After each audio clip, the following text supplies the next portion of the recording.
जय श्री जगन्नाथ। आशा करे आपण मैंने भल थे मुझे बहुत भल अच्छी।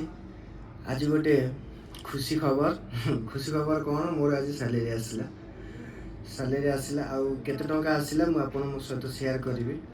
आपण मैंने ता आगुर आउ गोटे कथा जानी रखु एठिकार 1 ग्राम इंडिया हूँ 25 रुपया। सो आपण मैंने जोड़ी कहे मु केते टंका सैलेरी ए मास पाइली। छुट्टी थिला बहुत ओवर टाइम नथिला कारण आपण मैंने जानचंती एति रमजान महीना जोटा कि मुसलमान कर पर्व थाए ओषा रखती गोटे मास सी तो से एठिका जेहेतु आमर यहाँ हूँ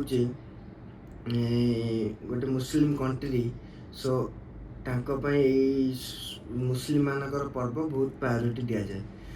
सो तेणु करके आमर ओवर टाइम नथिला 6 घंटा आम ड्यूटी जाऊँ 8 घंटार गवर्नमेंट नियम अनुसार 2 घंटार गवर्नमेंट से बहन कर तो 8 घंटार आम सैलेरी आम पाइबू। सो आज फाइनाली आम सैलेरी आसी जाइए। सैलेरी मुझे गणी कौच यहाँ हूँ 100 टंका नोट देखिए पड़ू 100 टंका नोट यहाँ 100 टंका यहाँ गोटे नोट आम इंडिया हूँ 2500 टंका बुझे। तापर यहाँ हूँ 50 टंका नोट यहाँ हूँ आई थिंक 1250 इंडिया।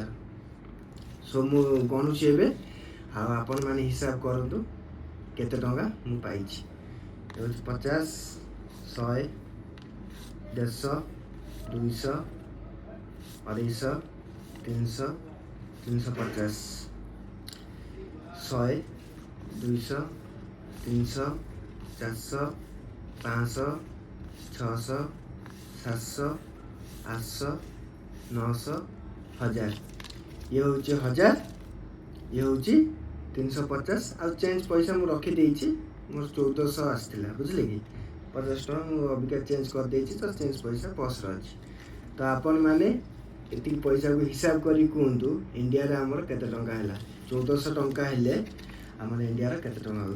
सो ये मासर सैलरी एतिक आसी कारण ओवर टाइम नहीं 6 घंटा ड्यूटी फिर भी छुट्टी भी मुझे मारी कारण देह खराब थिला 2 दिन छुट्टी तापर इस छुट्टी कटिकी बाकी एति टंका सैलरी आसी आपन हिसाब करते केते टंका रही। जय जगन्नाथ। जदि वीडियो भल लगी लाइक शेयर सब्सक्राइब करूँ। Thank you.